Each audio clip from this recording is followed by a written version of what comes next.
Om Jnanatimirandhasya Jnananjana Shalakaya Chakshurunmilitam Yena Tasmai Shri Gurave Namaha. Today I'm going to discuss the principle of following authority in relationship to the instruction from Srila, or the direction from Srila Prabhupada, that he wanted devotees to be independently thoughtful, which there appears to be some dichotomy here. So we'll discuss that. Acceptance of authority is indispensable within every society, for without recognizing some persons as superior and following their instructions, no society can be organized or regulated. Acceptance of authority is particularly incumbent in Vedic society, wherein there are rules and regulations for, or just the whole way of life is like that. The children submit to their parents, even if the children are very old and the parents are still alive. They submit to disciples, submit to their gurus, a wife to her husband and to his parents, lower castes to brahmanas, and then vaishyas and shudras to kshatriyas, and all accept the authority of Shastra. Everyone comes under the authority of Shastra, because it is given by the supreme authority, the supreme personality of Godhead. So sometimes people think that following authority, it's not spiritual. There's this Mayavad idea that spiritual means you're just spiritual. And following authority is something material. However, as I say, it's Mayavad, because spiritual life begins with, real spiritual life means with accepting the supreme authority of the supreme authority, and understanding ourselves to be subordinate. So subordinate means you have to accept his direction and serve him. And real service doesn't mean to do whatever I like, whenever I like, however I like, but to act according to the desire of he who is to be served. And that is received in parampara. Even in the spiritual world, there are leaders of groups and sub-leaders, and they all cooperate together to serve Krishna. Especially in organizations that have difficult tasks. Organizations are formed for the purpose of executing some function or functions. And those that have particularly difficult tasks to perform, they require more discipline and more authority. Over the road we have this gambling club, is it? What is it? So there's probably not much discipline in there or authority, but something is there. They have rules also. Even for their sinful activities they have rules, but they don't have it's not a very challenging task. But an army has a very challenging task. An army discipline is absolutely required, even to the extent that it's unreasonable.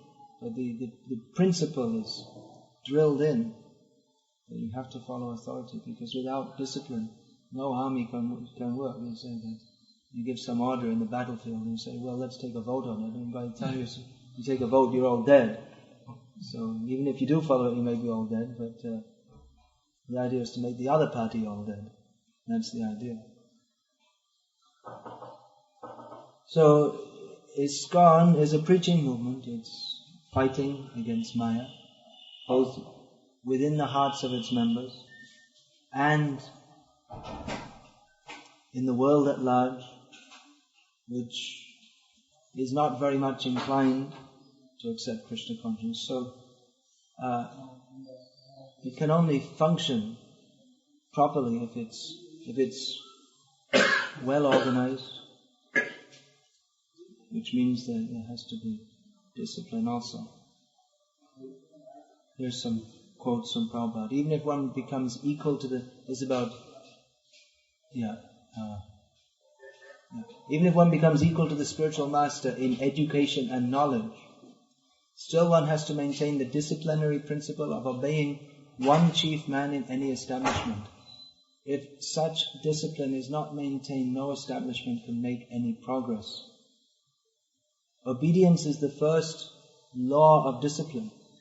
We are thinking of a great worldwide organization which is not possible to be executed if there is disobedience. So in the modern age, people tend to distrust and disobey authorities due to disappointment. The actual form of authority is supposed to be benevolent. The parents, they expect the children to follow them, and the children do so. Fear is there also, but they trust that the parents are acting for our benefit then. And previously that was there with kings, and they were trained in the Vedic culture and even in the West. The kings the idea was that they're supposed to be ruling on behalf of God, and they maintain discipline in the state to protect the righteous, to uphold religion and to punish the miscreants.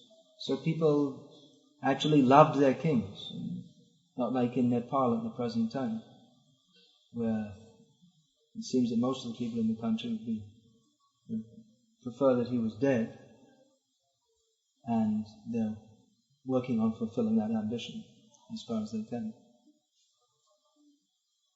So people, they tend to love their authorities because they feel that they're protecting us, they care for us, and that was at all levels. Even the landlord, who was like a small-time king, it was expected that he would protect the citizens and actually be concerned for their uplift in all respects. But that's changed, and the kings were thrown out all over the world, all their power stripped away from them due to misuse. And it's come to the point where it's normal that for children not to trust their parents and not to have even much regard for them. Because their life is so much centered on personal sense gratification. The parents just think of the child as another object of my sense gratification, where mostly they're not fulfilling sense gratification, they're interfering with it, and so it's like some kind of burden to bring them up and then throw them out of there. You're still at home, you're 18 years old, get out of here, I looked after you long enough. That's their way of thinking. Of course that's a complex situation because of the welfare state, and then there's no need for with the welfare state, then there's no need for the children to look after the parents in their old age. And so the parents don't foster that from their children in the beginning, the kind of feeling, this is a life, I'm looking after you very nicely now, you look after me later. It's just not there. So authority has been rejected all over the world. Of course in the Western countries they're most advanced in degradation, but it's coming everywhere. And even the teachers are not respected. It's just and they themselves, they're not respectable. It's just a job, that's all. They don't care for the students. They won't maintain any relationship with them afterwards. So as I was saying yesterday, everything's just based on money. It's a business culture. Everything is just judged in terms of money and sense gratification. So authority is just there to try to keep it getting out of hand too much, that's all. So that someone doesn't kill others or steal from them. There are some rules maintained in society, but there's no feeling of love or any such thing. So this is the situation in the modern world. However, Prabhupada from the very beginning instituted the system of authority within ISKCON. Here's some more quotes from Prabhupada. A devotee should always remain humble and meek, especially to the authorities and devotees. Any decision, however important, should be confirmed by some authority. That makes the matter perfect. Obedience must be there, so by being submissive in this way and following the direction of the temple leaders is practicing the knowledge of Krishna consciousness. Disciple means discipline. Without discipline there cannot be any spiritual progress. Therefore our system is to follow the authority or our superiors. No one, not that we can independently question, not this is right and this is wrong. That is not the way. So my best advice to you is that without questioning you follow the instructions given to you by Vishnu Jan and other leaders and do exactly as they say, then everything will be alright. Another quote from Prabhupada. The GBC authority must be accepted under all circumstances. I want that everyone will cooperate nicely with the GBC. We are on the battlefield of Kurukshetra. One side Maya, the other side Krishna. So the regulated principles of a battlefield, namely to abide by the order of the commander, must be followed. Otherwise it is impossible to direct the fighting capacity of the soldiers and thus defeat the opposing elements. So this idea of they're trying to foster in the Western world of democracy and total egalitarianism, everyone's equal in all respects. It's ridiculous. Yesterday I was giving some examples how they're trying to forcibly make women and men the same in all respects, overlooking the fact that it can never possibly be so. At least in one respect, that men will never give birth to children. There is one case given in the Srimad Bhagavatam, that's unusual. Remember that in the 9th canto? Comes up, I can't remember, it's Manhat or someone. Somehow or other the child got inside his body and came out. So, and the fact that by the arrangement of nature, for those who don't believe in God, the childbearing function brings with it a different kind of natural psychology, but they won't accept. So they're trying to impose that all are equal in all respects. And it seems pretty clear that after all these decades of trying to make blacks and whites equal, and that in America, but wait a minute, then not put this out, otherwise I'm going to get shot. But they're not coming, the blacks in general are not coming. The tendency is for them to remain backward, and they say it's discrimination and all this, but it could be suggested that there is some inherent genetic difference. If we say that blacks in general are better at sport, no one will say that's wrong, it's discrimination against the whites. But if you say that blacks in general are not so good in academics, they're less intelligent, then you can't say that. So this is the foolishness. I don't think they're spending millions of dollars trying to make women and men the same academically. Why don't they spend millions of dollars trying to make whites and blacks the same in basketball? Basketball is full of, it's all blacks and Yugoslavians. So a few Yugos here and there. So foolish, anyway, it's a foolish society. So Prabhupada was quite strong on the principle of following authorities,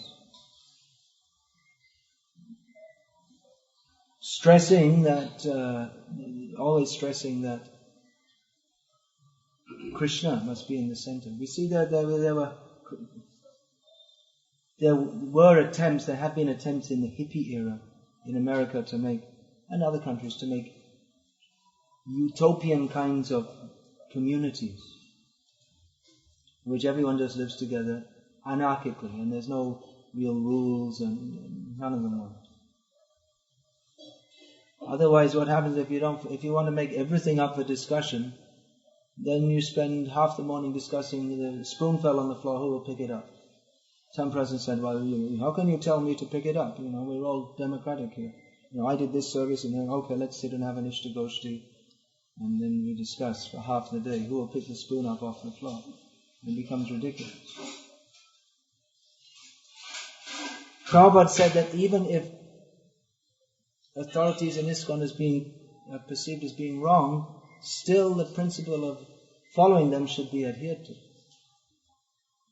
Question: if there is a devotee who is not yet purified, is the temple president a representative of you? Prabhupada, you carry out his order, that is purification. If you create your own atmosphere, then you become impure. If you simply carry out the order of your spiritual master, then you will be benefited. If you do your own business, it is not good. You cannot do anything which is not ordered by your spiritual master. Of course, everyone should have sense. It is not that we are dull, stone. But the basic issue should be to carry out the orders of his spiritual master. That is your president. Then, question. Sometimes we have the experience of someone in authority who is obviously not following your instructions. Prabhupada, that you have to judge. You should know that this man is appointed and he gets here by spiritual process. You must follow him. You cannot judge him. Question. Then we simply wait for further questions from you and keep Prabhupada. No further instructions. So long as he is your president, you must follow him. If he is wrong, that will be corrected by the spiritual master. You cannot correct him. Obedience is the first discipline. If you do not obey the representative, the authority, then there cannot be any discipline. Then everything will be topsy-turvy. If he is wrong, that will come out. You should not try to rectify. Question. Our advancement is the same? Prabhupada, yes. So Prabhupada was stressing a very high level of surrender to the authorities, and I'm not sure if this is right in writing anywhere, maybe it is, but we always used to hear that the temple president is the representative of Prabhupada. I can imagine it's like that, because Prabhupada said the GBC, like that, so the representatives. Now, this high level of submission to authority could have built into it the same possibility of misuse as happened with the priests in Europe, with the kings who were thrown out, that they had high level of power and they misused it. As the power, as the saying goes, power corrupts and absolute power corrupts absolutely. Actually, corruption can only be there if the seed of corruption is within the heart. So if someone is pure, then they won't become corrupted by any amount of power or temptation. But, as Prabhupada pointed out, almost everyone he has to initiate is not liberated. So the possibility of misuse of power is there, even in a spiritual organization. And Prabhupada discusses that in another letter, which is also well known, especially the line that the Krishna consciousness movement is meant for training men to be independently thoughtful. I'll read more, it's quite a long quote.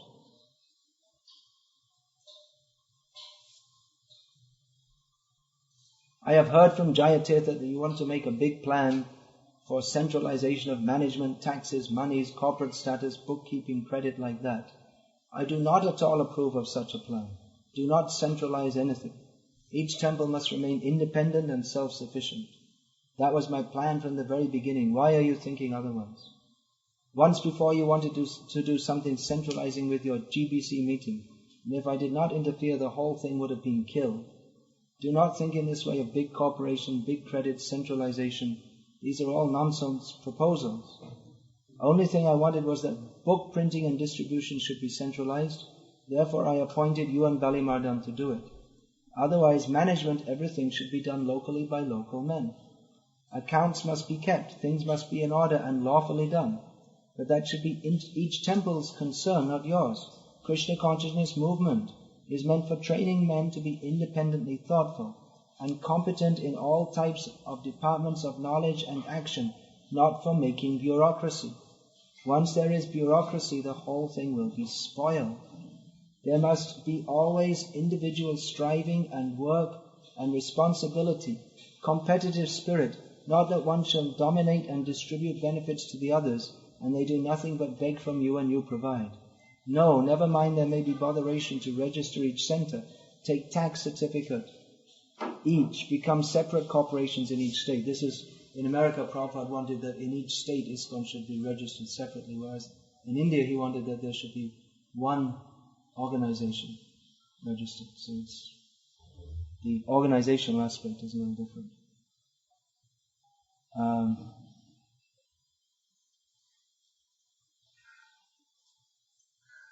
That will train men how to do these things, and they shall develop reliability and responsibility. That is the point.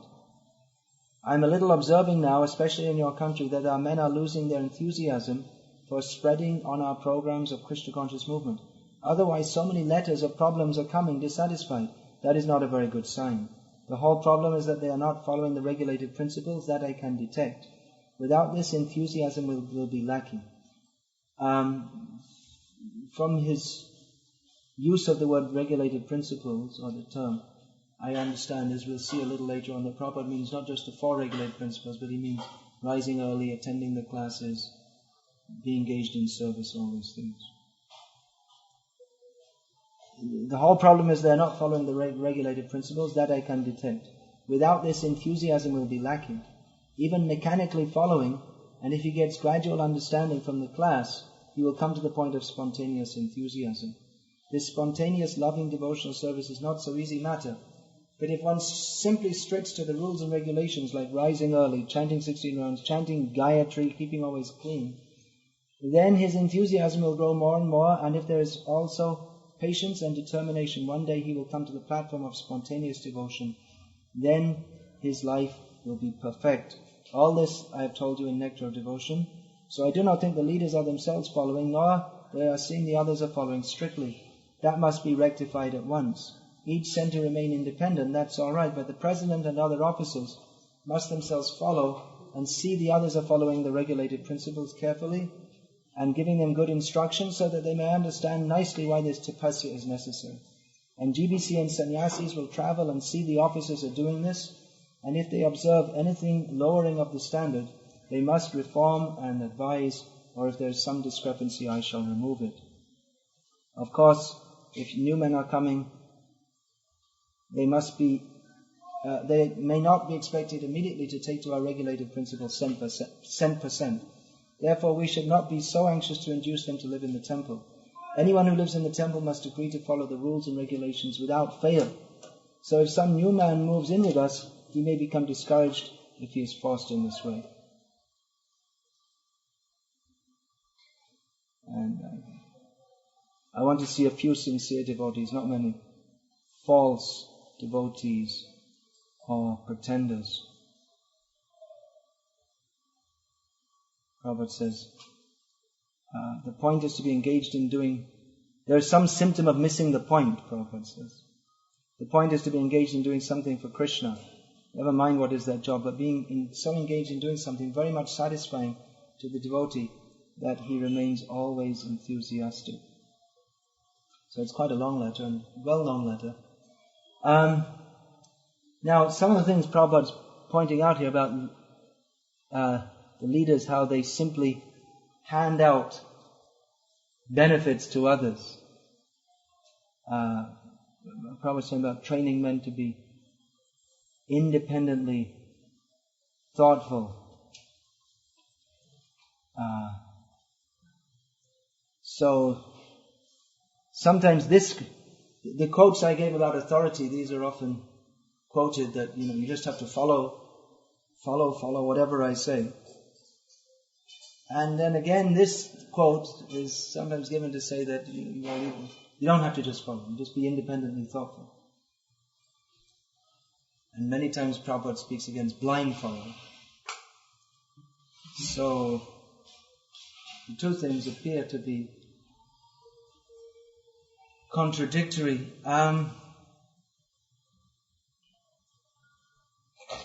sometimes we see it's an easy way of management actually, if you just control everything everyone does. For people who have that propensity, you can't go and pass water without permission or something like this. So it's easy, theoretically. I heard a Tamil president once, this was many years ago, saying that what I want is a band of robots who just do whatever I say. All these people, it would be so much easier to manage. So that's one way of doing things. There's one person, they just take charge and they tell everyone what to do, and the others do it. But we see that we tend to get the kind of people that we aim at or that we preach to. So you'll generally get not very thoughtful people will join an institution where the thinking is taken charge of for you. Some people like that. Some people like Shudra mentality. They like that. They like to be just, you do this, you do that, I don't want...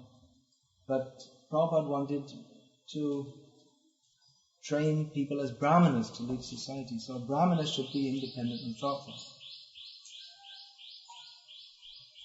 Independently, now what is this independently thoughtful? That means it doesn't necessarily mean to think how to be independent. Because we learn from Shastra that we are dependent. Nitya nityanam chaitanas chaitananam eko bhavanam yoga vidhati kama. It is the illusion of material life that we can be independent. And everyone has to follow Shastra. But independently thoughtful means one is using the mind to understand Shastra. Just to follow, everyone is enjoined to follow Shastra. But why, for what purpose, and how by following we shall get the actual result of following Shastra, that requires some intelligence to understand. Udhared atmanatmanam, one should elevate himself by the mind. What does that mean? What does it mean when Krishna, he discusses so much in the Bhagavad Gita about the intelligence? Does it mean that you discuss all this and then turn it off and let someone else's intelligence? No, it's about buddhi yogam apashritya. One should take to buddhi yoga. One should utilize the intelligence to understand what is Shastra and how it is applied in life. Krishna could have told Arjuna, hey listen, I'm God, you do what I say. Okay. Could have told him, but Arjuna, like every other jiva, has minute independence. So unless he's convinced why he should follow, then he may follow out of fear for some time, but that won't last. It won't stand. As Prabhupada said several times, force will not stand. It won't last. And we see wherever anyone is simply trying to rule by force, it doesn't last. Either within ISKCON or outside of ISKCON. After some time it gets thrown out. So, Krishna teaches us in Bhagavad Gita what are the effects of the three modes of material nature. What are the interactions of the mind, the intelligence, the ego, all these things. He teaches all these things so that we can apply it in life. We can see what's going on all around us and learn how to distinguish between spirit and matter so that we can come to the spiritual platform. Now, when we say distinguish between spiritual matter, what is that? This is matter, okay. And spirit is just something kind of fuzzy and vague.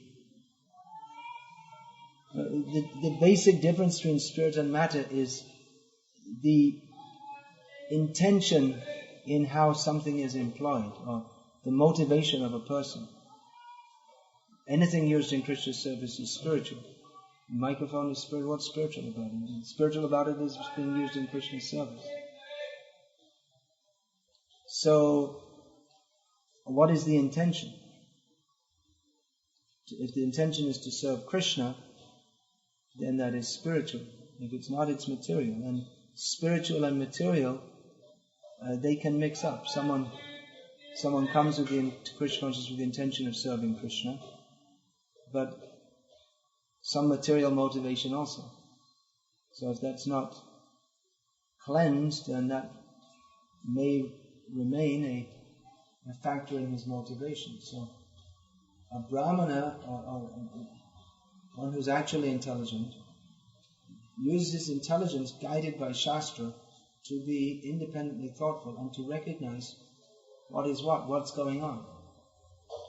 There's, on the point of following authority, there was one case where in New York,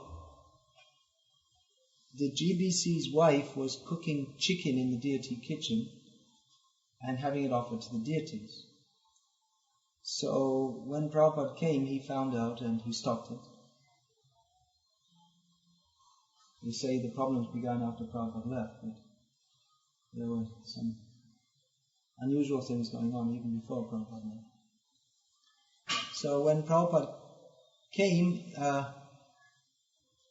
he asked that why didn't anyone protest? And he said, well, he's the GPC, this is his wife, and how can you protest against the GPC? Prabhupada said, well, it's good that you had the attitude to follow the authority. He said, especially for the younger devotees, but he said that the leading devotees, they should have done something. They should have had more discrimination. And only one who protested, who was actually Gopal Krishna, now Swami, who was Prabhu at the time. He was married. I'm not sure if he was married, maybe it was before his marriage. Anyway, Prabhupada congratulated him.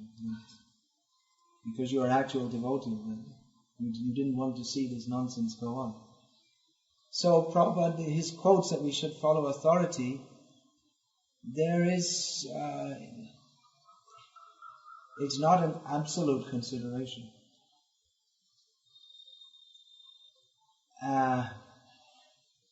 Prabhupada is saying if there's some defect, it will be rectified by the GBC, or if that doesn't work, by me.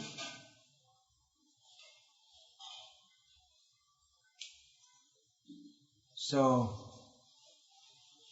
now Prabhupada isn't personally present to rectify in that way. What does it mean to be independently? Well, I spoke about that. And how can this independent thoughtfulness be exercised in situations where it appears that authority is not being exercised in a very befitting way for the benefit of the devotees? Now, generally, this kind of question no one likes to discuss. They just say, "Well, just follow." But like I say, you get the kind of people you preach. If you say just follow, then you'll get blind followers who can't become preachers, who can't understand Krishna consciousness very deeply, or how to apply it in people's lives. They can never go out and become independent leaders capable of spreading the Krishna conscious movement. Now, I'm discussing this because, of course, there's a very great simplification, but we do see in many parts of the world that there are, even today in ISKCON, kind of leadership regimes, you could say, which are dominated by people who demand more or less blind following, and in some cases create an atmosphere of fear.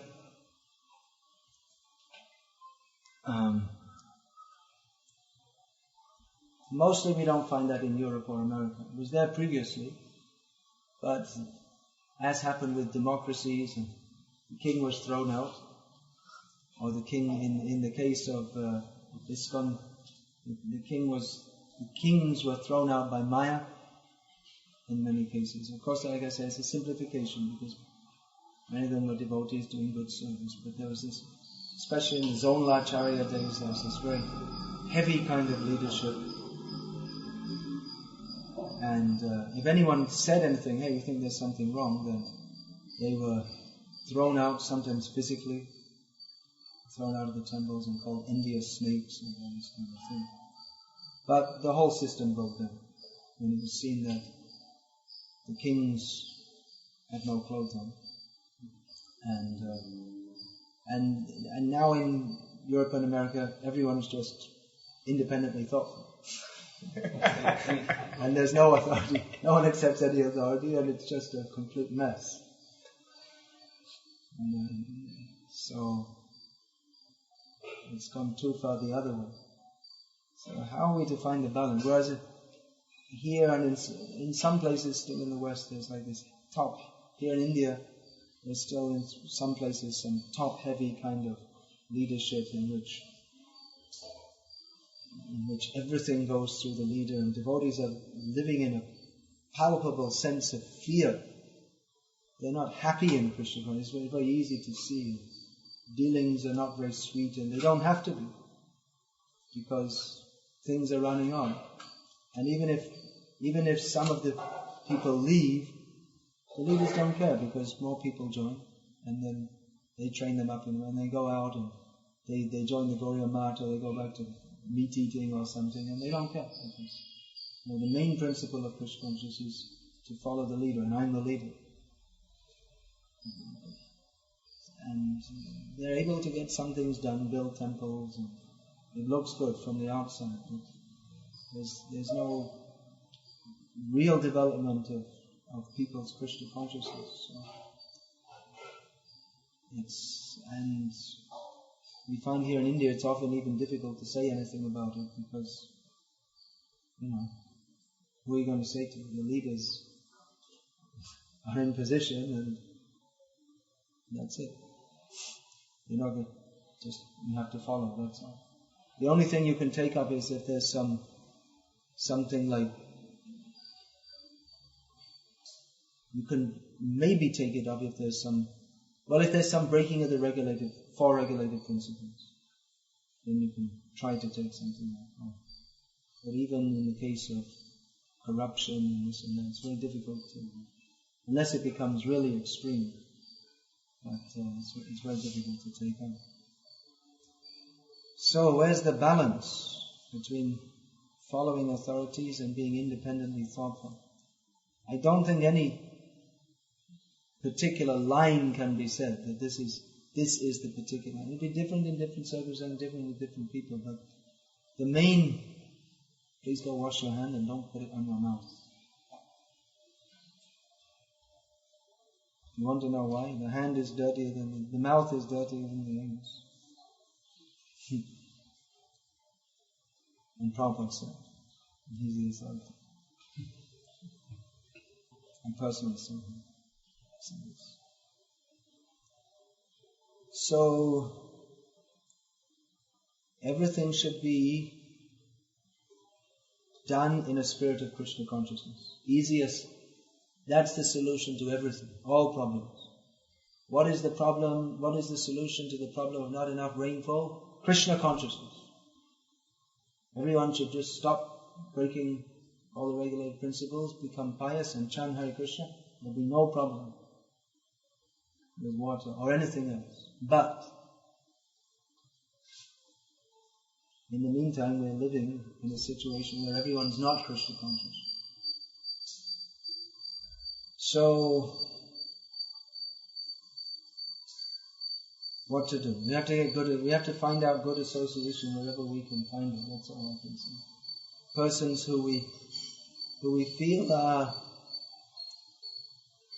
interested in our spiritual uplift and are capable of guiding us.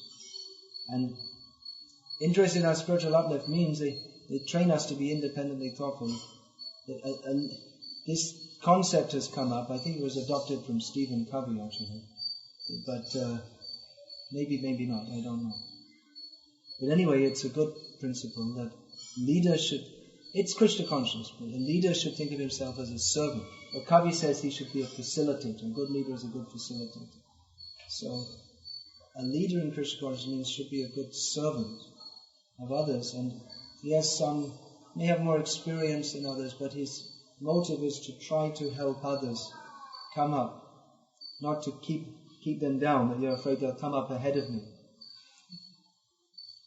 Then you can only get mediocre people. We find in some places that in our temples in India that it's dominated by people of not very high education or intelligence, and they don't want educated people to join because they're afraid that they'll go ahead of me and then I'll lose my position. It's a well-known syndrome. It's been going on.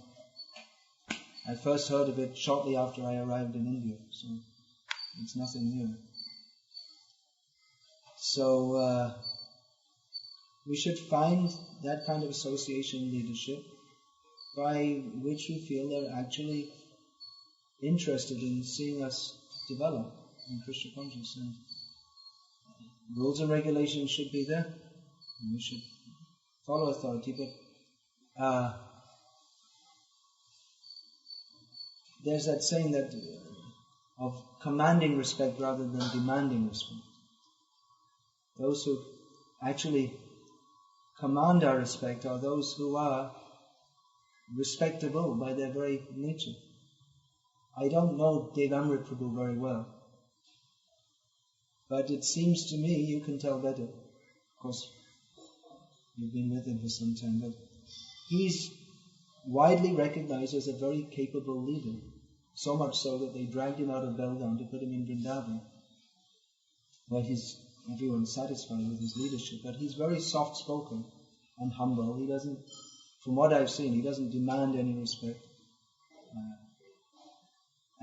But everyone respects him. He doesn't seem, if you speak to him, he wouldn't seem like a leader. But he's one of the most sought-out leaders in our movement, because he leads by his qualities. So, of course, not everyone has a different nature, and not everyone we can't stereotype that everyone must be like this. But everyone should have a good intelligence to learn from those who have good qualities. So, those who command respect rather than demand it, that we'll find they are very good leaders in Krishna consciousness. Of course, even Prabhupada, sometimes he demanded that you follow. Sometimes Prabhupada said that devotees would be arguing with him, and Prabhupada said, you just follow, I'm your spiritual master, you have to follow. There are instances of that. But generally Prabhupada would explain why. So this would convince others. It should be done because of this. He was constantly preaching to convince people that this is the proper way to act. So it's a point of finding good association. It may be difficult. It may be difficult. Sometimes you get trapped. Someone joins a temple, and after they join, they find it's not what they might have hoped for, and they're trapped in that scenario. They don't even know there's anything else. They're like a goldfish in a bowl. They can't go anywhere else, and they're mentally trapped because they're told don't associate with anyone else. And these people, all others are bad, and even if they go on a tour to some other temple, they say don't talk with the other devotees, and they'll chastise them if they see them talking with other devotees. It's like a kind of thought police or something. So they tie them up like that.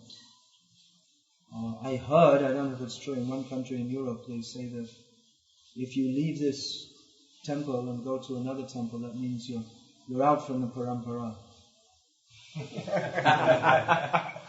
This is and the devotees, I don't know, if they don't believe it. I don't think anyone who reads the books, they can't believe it, but you can't argue with it either.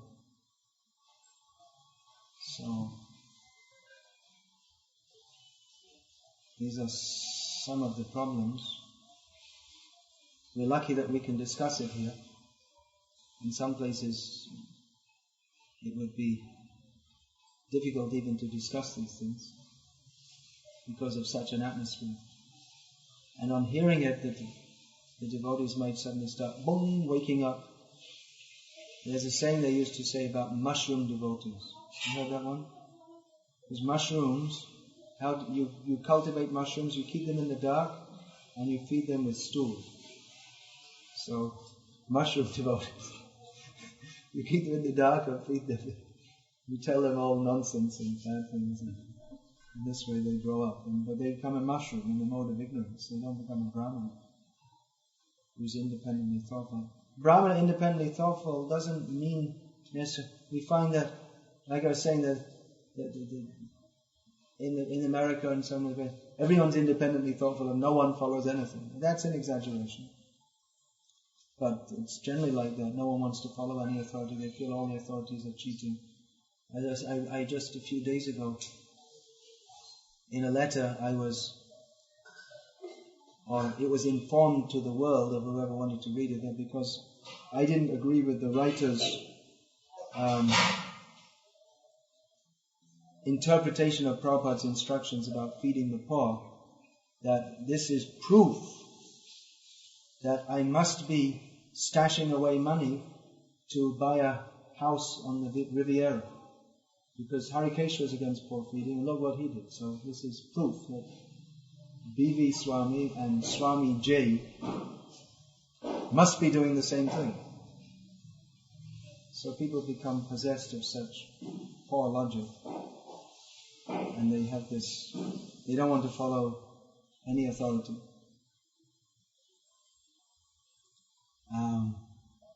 And they're very cynical of authorities, but that doesn't help also. Rather, one should find out some devotees who are serious to spread Krishna consciousness and becoming advanced in Krishna consciousness and helping others to come up. It's not difficult, it is difficult, it's not easy to be a leader in Krishna consciousness at the present time, because leadership in Krishna consciousness depends on faith. If you're running a factory, you get people to follow by paying them. So in many temples they've found it easier to manage by paying, but that's not leadership in Krishna consciousness. We can't expect very good development of Krishna consciousness if everything is based on a payment principle. So actual developments of Krishna consciousness means to inspire people to serve Krishna selflessly. And that can only be done by persons who themselves are serving Krishna selflessly. But it's not easy, because the faith has been broken in so many ways. As Prabhupada said, maybe it's an Indian saying, maybe the Indians can say that you can't put together a cracked glass. Is it an Indian saying? Heard that? Once you drop a pot on the floor, and how can you can try, but you can never properly put it together. So it's very difficult to get the same kind of faith. I know one disciple of mine, very sincere devotee. She's in many ways a much better devotee than me. I mean, she was initiated by Harikesh, but she felt, yes, I have to have some guidance and this and that. So I didn't canvass her, and she approached me to again take initiative. And then she was saying afterwards, I know it's wrong, but I'm very honest with you. I just can't find the same kind of faith to fully give myself like I did before. So it's it's difficult to lead in Krishna consciousness, because one has to inspire others by one's selflessness. And as the saying goes, you can fool some people all the time and all people some of the time, but you can't fool everyone all the time. So you can make a show of being selfless, but in time that will come to be seen. So it actually, to be a leader in Krishna consciousness actually requires very high level of spiritual advancement or sincerity. So it is difficult, but it is the only way. If people are to be Krishna conscious, then we have to accept the authority and guidance of those who are Krishna conscious enough to really try to help us to come up. And again, I think we can see that with what's called the Radhanath Swami group or the Chopati group or whatever, they are flourishing because they put people first rather than projects, isn't it? I mean, even to the point which I don't necessarily agree with, that they're even against having big temples, it seems. But their emphasis is very much on... Of course, I'm not saying the system works perfectly, or we are living in the material world, but Radhanath Swami himself puts the emphasis on the systems are set up there by which everyone is trying to help everyone. So they put people first rather than results in terms of book distribution or building buildings. And they say, let's make devotees and then everything else will come from that. So that's also there. Some people have said that they take care of you so much that the independently thoughtful part is stifled somewhat. But anyway, nothing's perfect in this world. But their response to this, seeing many times you've seen in our movement that there's some project and a leader has some ambition, I've got to do this project, and they push everyone to they don't care so much about their spiritual life. And then devotees get what's called fried. And the term exists from the hippie era. They get fried out. So again, we have to see a matter of keeping a balance. We do want projects, and pushing is also good. Prabhupada said this is a pushing movement. My Guru Maharaj is pushing me, I'm pushing you, and you should push others. But the extent of that pushing, how far that should be, you have to see to the benefit of others' spiritual lives. So, again, there's no perfect formula. However hard we try, we can't satisfy everyone all the time. And it's up to each devotee with his own sincerity to make advancement also. But leadership requires a lot of personalism, interacting with people, seeing what their needs are. Again, that has to be delegated at different levels, just like Prabhupada himself didn't deal with all his disciples. It wasn't possible. He delegated it. Many times devotees would come to Prabhupada and Prabhupada would say, see your town president, see your GBC, follow what he says. Just do it. He's following me, you follow him. Many times like that. Because how could Prabhupada personally get into every little detail of every, or even any detail of every one of his disciples, because he had so many. So, independently thoughtful, yes, we should see what is the situation. Is there Krishna consciousness here? Can I be benefited here? How can we understand and apply this philosophy of Krishna consciousness in all circles? And we should develop that. And also, that's required to accept some authority, especially those who are living in the ashram. They should follow. There should be good discipline in the ashram. Ashram, it's not ashram. Ashram means work. Ashram means no work. Ashram means more work. Intensified work. So it should be busy and with some discipline. And those who are grihastha devotees living outside, we can't. That sometimes I see that temple leaders, they expect the congregational devotees to be as serene and just do whatever they say as if they were brahmacharis, but that's not a very intelligent way of dealing with congregational devotees, because they're coming from a completely different kind of background and their needs are different. they have their family and social responsibilities, and you can't expect them to be, come to the temple and just do whatever you say. Go and wash my bicycle or something like this. So these are some of my independent thoughts, sitting on this seat of authority. And now I'll turn it over to all of you to give some of your independent thoughts, which are dependent, we hope, on Guru, Sadhu and Shastra. Any thoughts, any comments? Yeah. Maybe we can have this spoken into. You can move the mic. Is it? Yeah.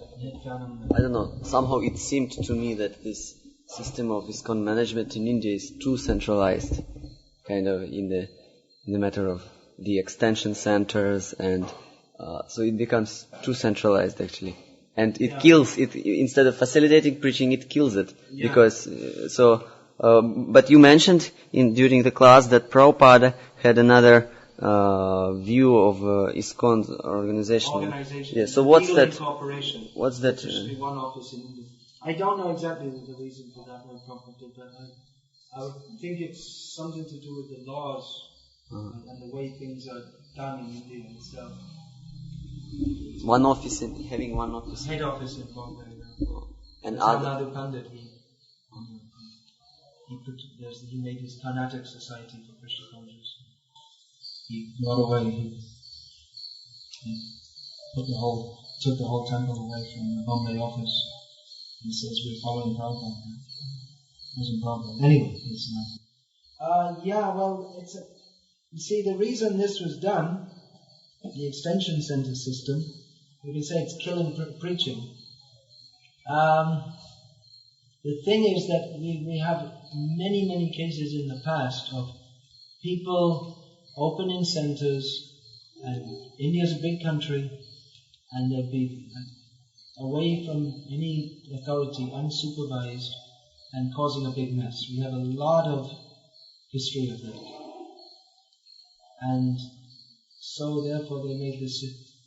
There have been attempts which have not been successful in the ICC to no more new centers. I think it's a rule, it's been there for a few years, but it's not followed. That there should be no more centers.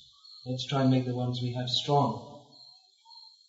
So that it's practically impossible to stop. The real thing is if you get a capable person that even then they should be seen for some time how they do in a new center, because it is, you can't say it's stifling the preaching, that if someone has to beg from 300 kilometers away for permission to do anything. And it is highly centralized, but there's a reason for that also. So it's a difficult one to say what's best. The real thing is that the devotees should be, the leaders should be selected very carefully, be very competent people, but for one reason or another,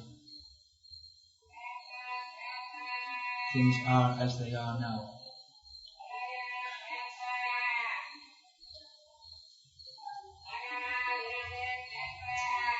Yeah, the thing is that if some capable person does come up, then naturally they want to do something in Krishna consciousness, but there's often a spirit to keep them down. Be careful, they can get out of hand. And sometimes it's seen the persons who are very competent, and they are very good in getting things done, but it's also found that later on they're corrupt. So what's the solution? Well, we can say we should have competent leaders, but that you just can't change. You just can't change a less competent leader into a more competent leader just by saying it. And you never know when. Nadu Pandit was the star, and then he became number one rascal. He was praised all over the world, and then he just ran off with the whole thing. So, I think that was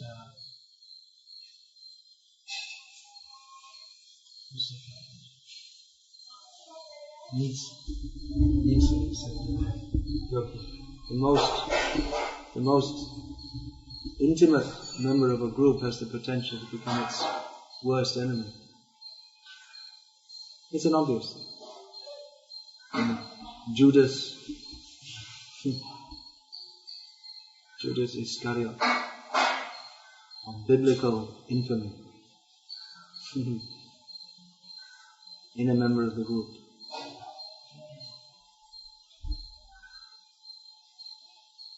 Gave the information on which Jesus could be caught and crucified, according to the Christians. According to the Muslims, Jesus was never crucified. It was someone else they put in his place, according to the Quran.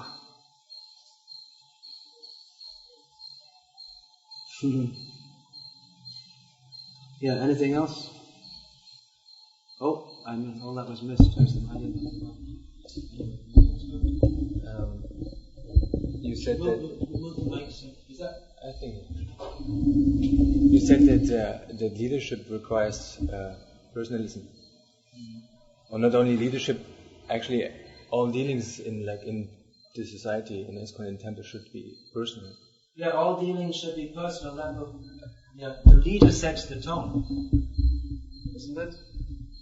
If the leader sets a tone or an atmosphere like that, then it will come. Others will yad acharati shreshas. I can't say I'm the best person in this regard myself. I'm not. If there was a nice-ometer that measures how nice you are, I think I'd come less than 50% by nature. Some people are very sweet by nature. I'm not. I have to admit it.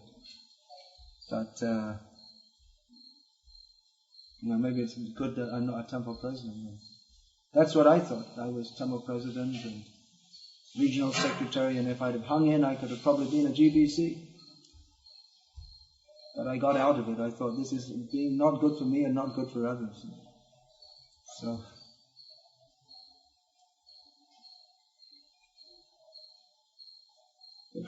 too much so-called niceness is also, for a leader, you have to be heavy sometimes. I said to Radhanath Swami, I just said that I was talking about some heavy dealing I'd had with someone. I said, well, you're a different kind of person. You're very nice. And he told me about something they'd done there recently in Chowpatty, where some newspaper had made some bad article about them, and they got really heavy with him and said, hey, you have to give us a whole good article, otherwise we're going to make a case against you and close you down. So, be nice when it's required, but you have to know when to be heavy. You have to be ready also to be heavy as required. Yeah.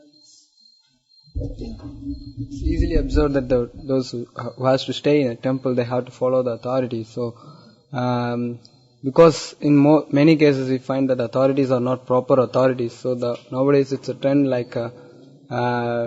when we encourage devotees to join in temple, it becomes difficult for them to think of, because the authorities are improper. This is why we can just remain as a congregation. Anyway, let's go on. Yeah, well, better to join where you find it. Don't just walk in with your eyes closed. Find some place where you can join, where you'll be nourished in Krishna consciousness. That you should see. You see what is the atmosphere. How are others developing, if they're developing at all. That you have to see. Isn't it? It's good if people want to join and dedicate their lives, or part of it at least, to Krishna conscious movement. That's very good. But you have to join in a place where you can find that you're going to get spiritual nourishment, and not just used as a free, unpaid peon or something, unpaid pot washer. And you stay for some time and go away. And no one cares. Oh, no, we care. You have to find someone else to wash the pots. That's how much you care. Yeah, give the mic.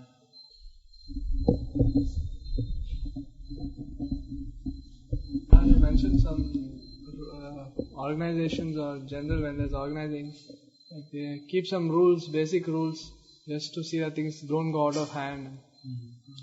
So can that, like, from the consciousness point of view, can it be considered to be pranamai, like pranamai, like there is annamai and is sometimes. I'm not sure.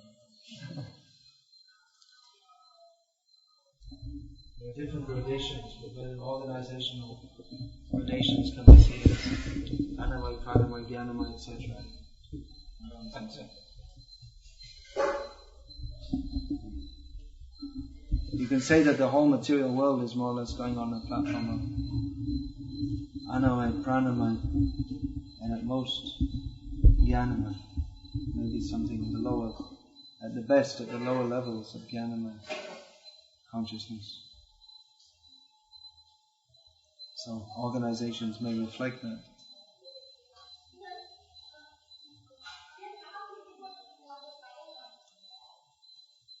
Alright, anything else?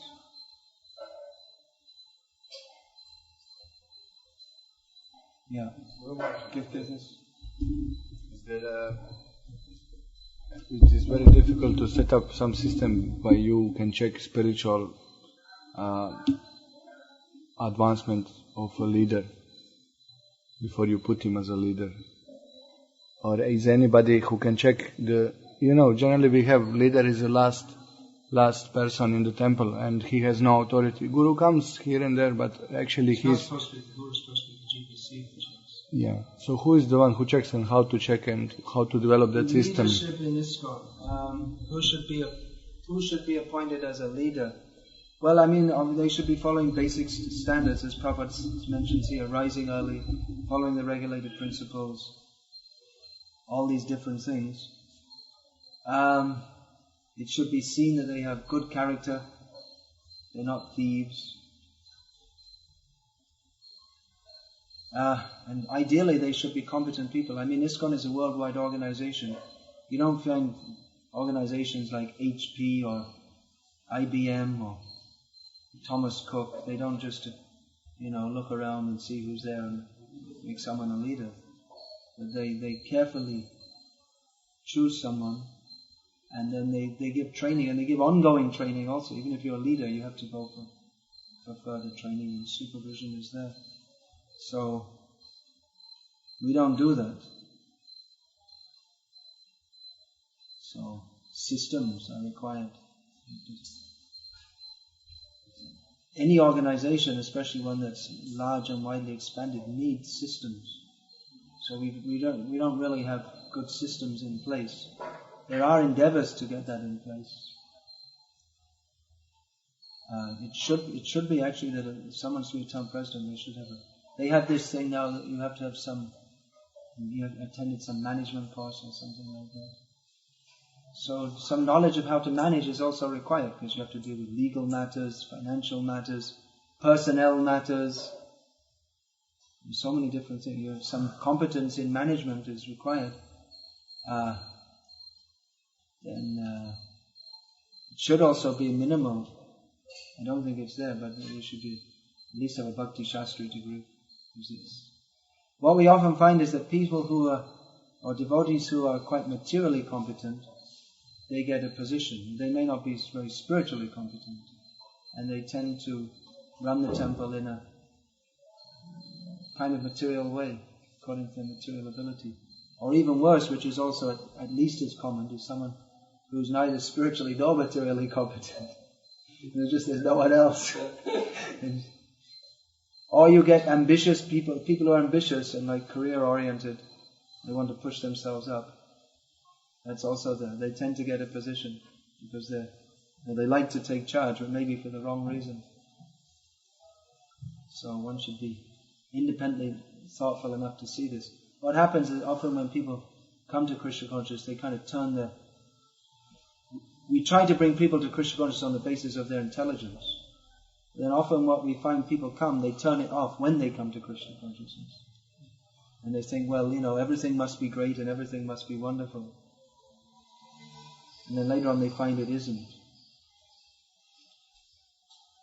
So as Prabhupada said, we shouldn't expect utopia, but at the same time we should be somewhat intelligent. Previously I was against talking this kind of thing. It was a generally accepted taboo in our movement not to talk these kind of things publicly and generally. But I've changed my policy now because I feel that devotees need to be educated from the beginning so that you can choose be realistic. This movement has very high ideals, and if you follow the principles given by Prabhupada, then certainly you can achieve the perfection of life and go to Krishna. But at the same time, we should know that everything that goes on in the name of ISKCON is not exactly to the standard that Prabhupada wanted, and so we should very carefully see, without disrespecting anyone, we should see what is what and choose our association and guidance very carefully so that we can actually make spiritual advancement and not become caught in some cult or someone's mental trip that they want you to be, or someone's semi-material, semi-spiritual ambitions. Look for and find good association. Yeah, say it in the mic. This is what I feel that most of... See the thing, yeah, I was explaining, you say, well, if you say this to new people, they may become discouraged. It's true, it's a risk. But then if they come in, they may become more discouraged later, and they may become your worst enemies. The worst enemies of ISKCON are not the police or the politicians. Those who are most against ISKCON are those who are previously dedicated members, and there are many of them all over the world. And you may say that they're not all well motivated, it may be, but many have been badly treated. And you could say they have grounds for being bitter. And it's still going on, mistreatment. I can't say I'm also free of it. But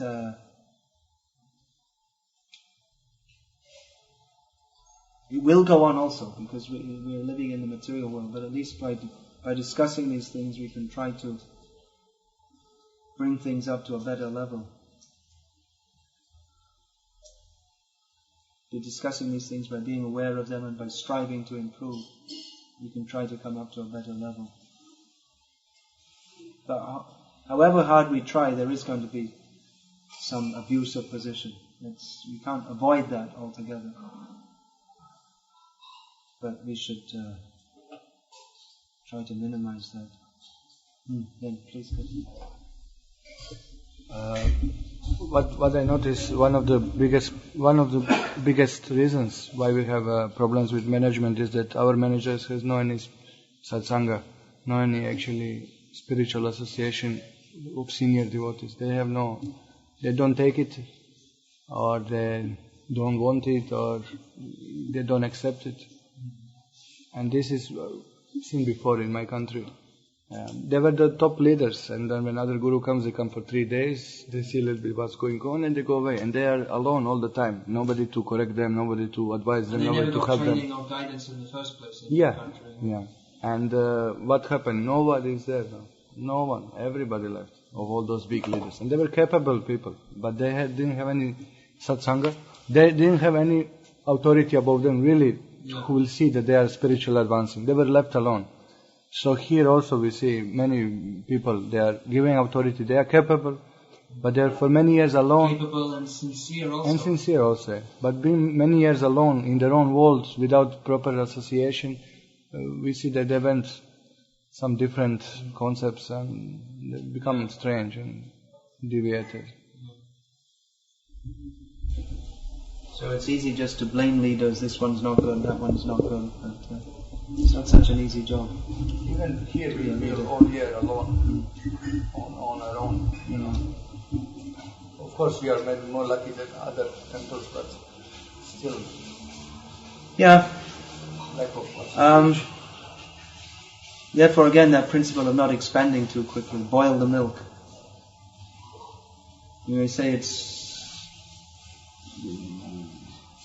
keeping extension centers under control, it keeps down the preaching, but on the other hand, expansion brings its own problems, and sometimes things expand very quickly and then they just collapse unless there's proper guidance. Again, I think they have the Chopati group, they have a good, because they say they put people first, they make sure every person has good training and guidance, and they don't expand only when someone's really ready they send them out, and when they send them out to open a new center. And Radhanath Swami himself spends time, obviously he has so many disciples, he can't personally deal with each one, but at least they see him and they attend festivals with him. It's festivals and parikrama, so it's a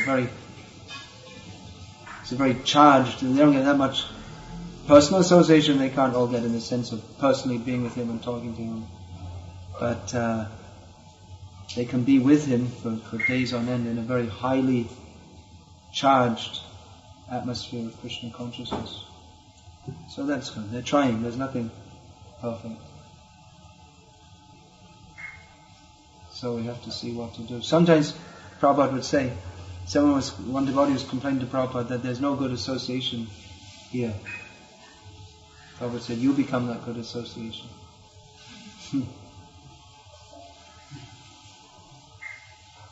Maybe that's what Gokul Chandra is doing here. He's becoming the good association. But it can be a strain also, and you have to see. You shouldn't push yourself to the point where you yourself become pushing and become exhausted. Prabhupada wanted devotees to come once a year to Mayapur for the festival and chant and dance together. So attending some festivals with devotees, it's all very good. Mayapur festival is good. There's some other elements nowadays which maybe make it not so attractive, but at least some local festivals. If we can attend. Festival means there should be hearing, chanting, like this. I'm always suggesting that you invite senior devotees, and you are doing, but it's difficult to get them to come. Our movement has expanded very quickly, but the number of, and goes on expanding, but the number of mature leaders is not expanding fast enough. So all our leaders are stretched. Sannyasis are in much demand. I mean, not everyone thinks they're running off to the Riviera tomorrow. Most devotees have some respect for sannyasis and want them to come.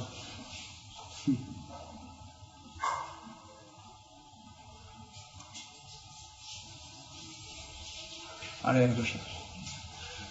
What's the solution? Be Krishna conscious. Not such an easy. It is an easy proposition, but easy and not easy. Hare Krishna. All glories to His divine grace, Srila Prabhupada.